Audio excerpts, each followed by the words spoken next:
president's biggest campaign donor, who was so close that Trump invited him to sleep at the White House, is now calling for him to be impeached and replaced by Vice President J.D. Vance. The man who was handed nearly unfettered access to the federal government is openly musing about forming his own political party. And the same guy, the billionaire backing the U.S. space program, he's now threatening to take his rockets and go home. What at this time yesterday was a one-sided attack on the president's signature spending bill is no longer just a policy disagreement, not even close. It has now become quite personal, as the president says he thinks he knows why. Well, look, I've always liked Elon, and it's always very surprised. You saw the words he had for me, and he hasn't said anything about me that's bad. I'd rather have him criticize me than the bill, because the bill is incredible. It's the biggest cut in the history of our country. We've never cut. It's about 1.6 trillion in cuts. Elon's upset because we took the EV mandate, and which was a lot of money for electric vehicles, and they're having a hard time, the electric vehicles, and they want us to pay billions of dollars in subsidy. And Elon knew this from the beginning. As Trump was speaking from the Oval Office, Elon Musk responded in real time, writing this, quote, "False. This bill was never shown to me even once and was passed in the dead of the night so fast that almost no one in Congress could even read it. And quote, whatever, keep the EV solar incentive cuts in the bill, even though no oil and gas subsidies are touched, very unfair, but ditch the mountain of disgusting pork in the bill." And with the German chancellor sitting by his side today, with the president there in the Oval, he said what he had been bottling up really for days now. You saw a man who was very happy when he stood behind the Oval desk, and even with the black eye, I said, "Do you want a little makeup? We'll get you a little makeup." But he said, "No, I don't think so," which is interesting. He's worn the hat. Trump was right about everything, and I am right about the great, big, beautiful bill. We call it a great, big, beautiful bill because that's what it is. I don't know what it is. It's sort of Trump derangement syndrome, I guess they call it. But we have it with others, too. They leave, and they wake up in the morning, and the glamour's gone. The whole world is different, and they become hostile. I don't know what it is. Someday you'll write a book about it, and you'll let us know. Not to be outdone, Musk posted in response to that, quote, "Without me, Trump would have lost the election, Dems would control the House, and Republicans in the Senate would be 51 to 49. Such ingratitude," he added. As the White House was scrambling to react to all of this as it was playing out in real time today, with aides now forced to attack the person they have been defending for months in front of the cameras. Look at this. You can still see the imprint of Musk on the White House, that red Tesla that the president bought from him. Our Jay McMichael shot this. It was still sitting right outside the West Wing, parked on West Exec. He's a great patriot, and he's also done an incredible job with Tesla. And nobody else has a car company started up in the last 30 years that's been successful. I don't think so. I love Tesla. It's not clear if he still feels the same way tonight. Today, the president declared that Elon was wearing thin. I asked him to leave. I took away his EV mandate that forced everyone to buy electric cars that nobody else wanted, that he knew for months I was going to do, and he just went crazy. Then came the threat that could really hurt. The president said the easiest way to save money in our budget, billions and billions of dollars, is to terminate Elon's governmental subsidies and contracts. I was always surprised that Biden didn't do it. Tesla's stock price took a massive hit after that, $150 billion in market value gone as the two were trading attacks today. According to Bloomberg, Elon Musk lost $34 billion today. That financial hit, though, does not seem to be enough for his critics in MAGA world. This guy is all over the map. He's right. But he's emblematic of these oligarchs. All of them have the maturity of a 9-year-old, and they're dangerous. They're dangerous not just to the president of the United States. More importantly, they're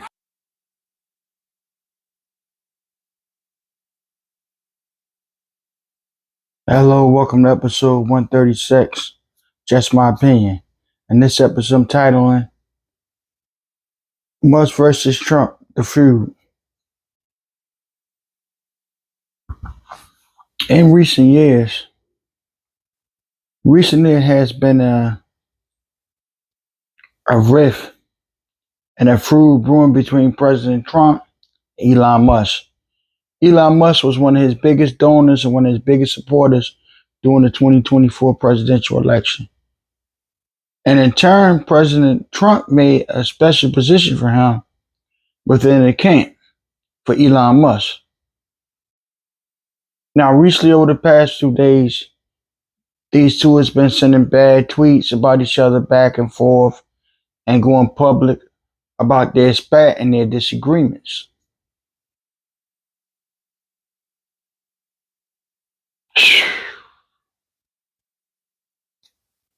I don't really know what to say about this. Now, what I believe is, it's just my opinion, President Trump don't get along with people well. Sorry to say, but as president, we've seen him have so many different spats and breakups with people that once was his ally and his supporter.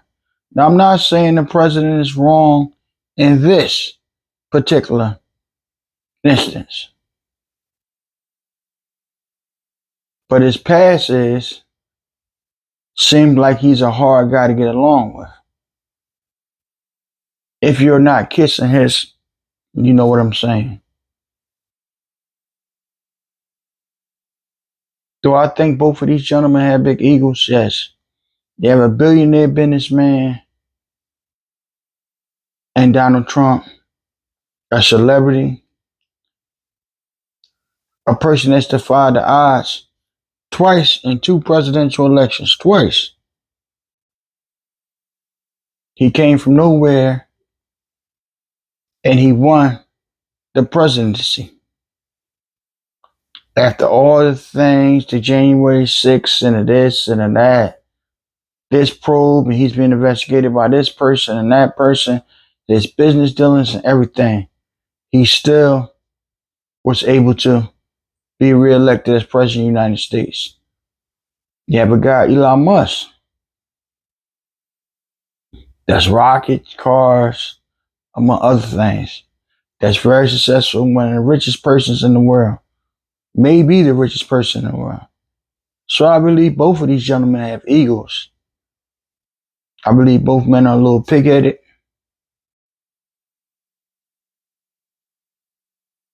Now, what I would do, just me,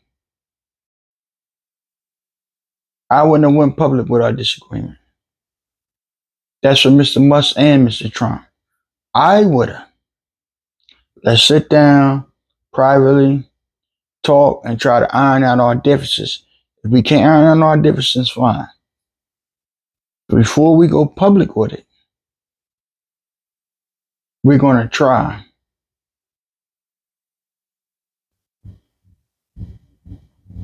to settle this amply and privately.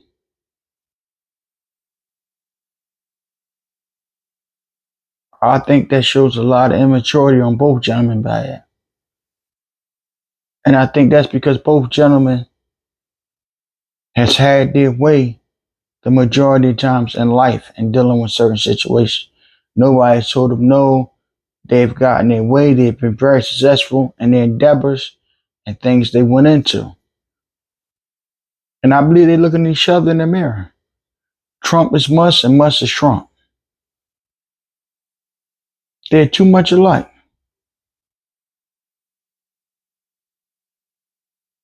Well, at some point when you're too much alike, when I'm right, I'm always right, and vice versa, at some point,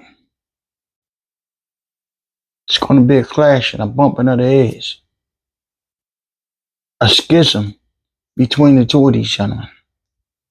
Not them two, that's any people that are similarly in personality. And President Trump, he just has a history of supporters and backers changing and turning on him.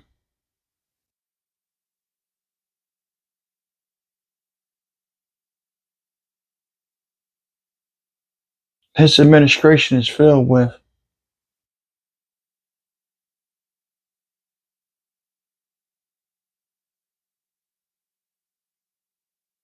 people that's had a problem or issue with him being fired, suspended, many people that disagreed with him, and eventually they was removed from that position.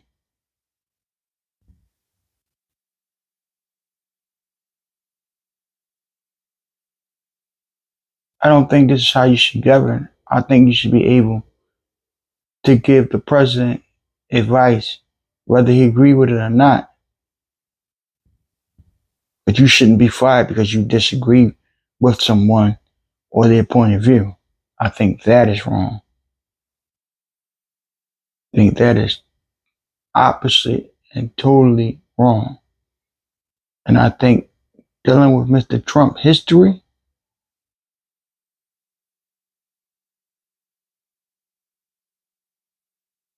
now there's too many people to name. From the first administration, Trump administration, Anthony Scaramucci, Michael Cohen, up until now, there's too many. He changed attorney generals like it was going out of style.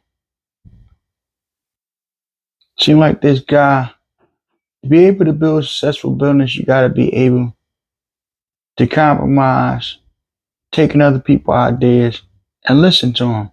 It seemed like he cannot do that. Seemed he can't get along with people. Now, I'm not saying in this instance the president is wrong. I don't know who's right or who's wrong. Just giving my opinion on that.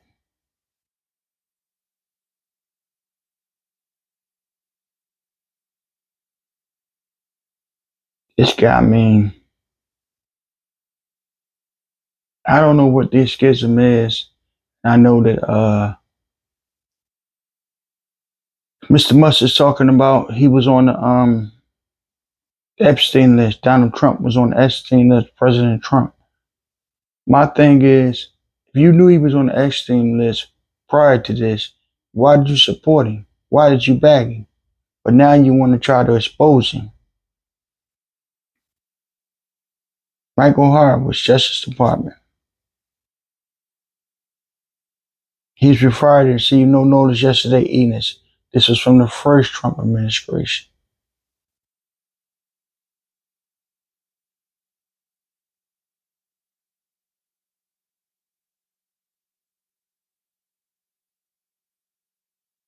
This man, it shows a little bit of Mr. Musk's character. Because you're going to back someone that was on the Epstein list to become the most powerful man in the world. But as soon as you have a problem with him, then you want to say, oh, he was on the Epstein list. But if you knew this prior, why wouldn't you say something? Makes me go, why wouldn't you say something? Donald Trump has continued to fire, let people go.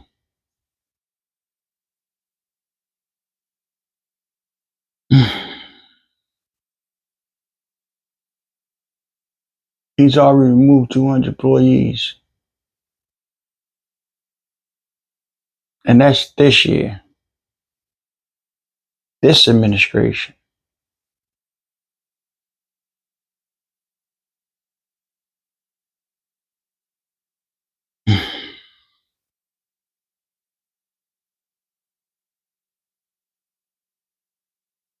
Former allies were told they were fired. Trump 4 employees has been dismantled. Jose Arias of the President Council on Sports and Fitness and Nutrition. Mark Milley from the National Infrastructure Advisement Council. Brian Hooks from the Wilson Center of Scholarship. And Keisha Lance. Biden from the President Exports. These are just some of the names of the people General Mark Milley was the Joint Chief of Staff on the first administration, also was told, you're no longer leader. These are just some of the people that Trump has released of their duties.